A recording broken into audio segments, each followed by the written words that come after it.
On se retrouve aujourd'hui pour la vidéo que j'aime tant faire, vous le savez, la vidéo où vous choisissez ma prochaine lecture. Et vous avez vu, vous pouvez m'applaudir parce qu'au mois de mai, j'ai réussi à lire le livre que vous m'aviez choisi pour le mois de mai. Et je vais même vous dire, me croira qui me croira pas, qui me croira, je l'ai lu le 1er mai.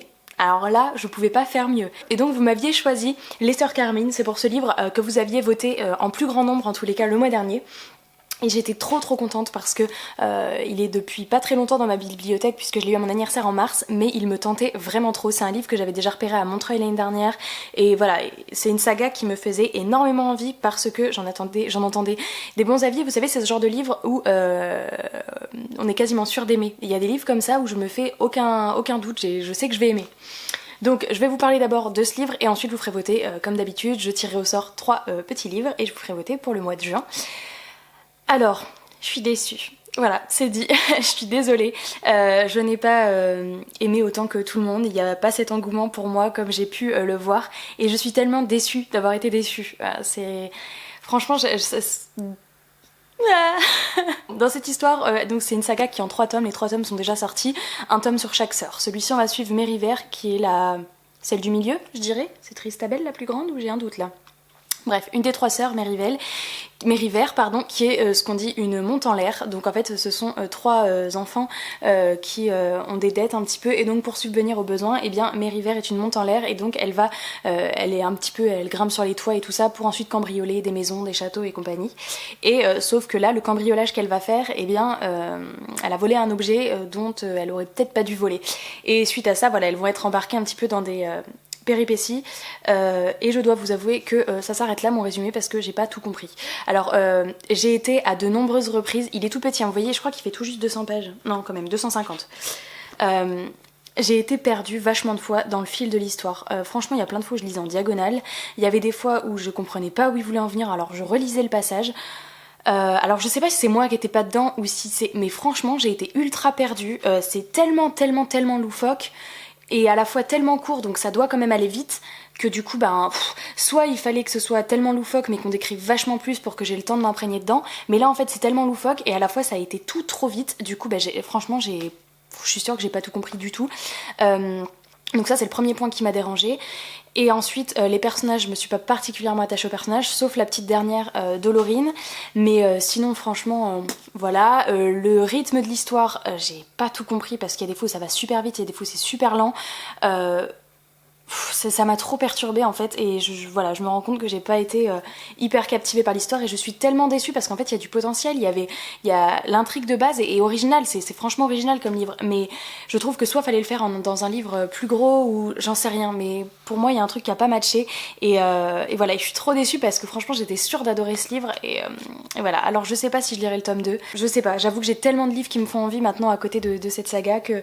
Mais bon, voilà, je perds pas trop espoir encore, je me dis peut-être je lirai le tome 2 mais je sais pas, enfin voilà. N'hésitez pas à me dire si vous l'avez lu, si vous avez aimé, parce que j'avais vu tellement de coups de cœur sur cette saga ou d'excellentes lectures, franchement j'avais l'impression d'être la seule à être déçue. Je me suis dit mais qu'est-ce qui se passe avec moi? Donc voilà, n'hésitez pas à me dire si vous l'avez lu, aimé, pas aimé, voilà.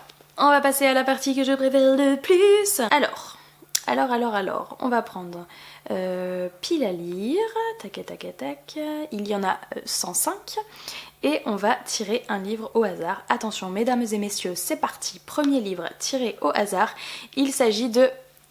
Hop, je zoome la couverture.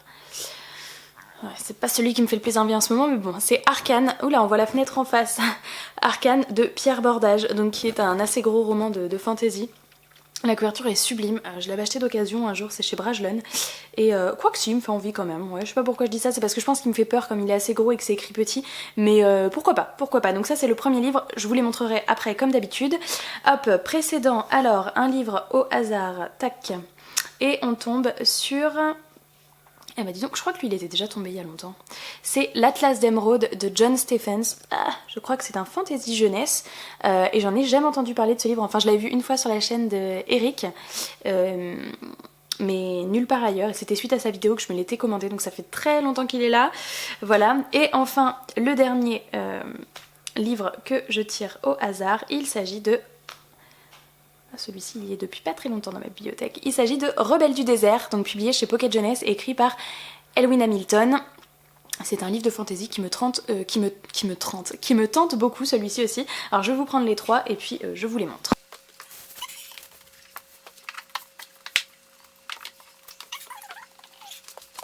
Donc comme d'habitude je vous mets les résumés en barre d'infos parce que je les connais pas trop, et puis vu les livres qu'il y a même pas de résumé derrière.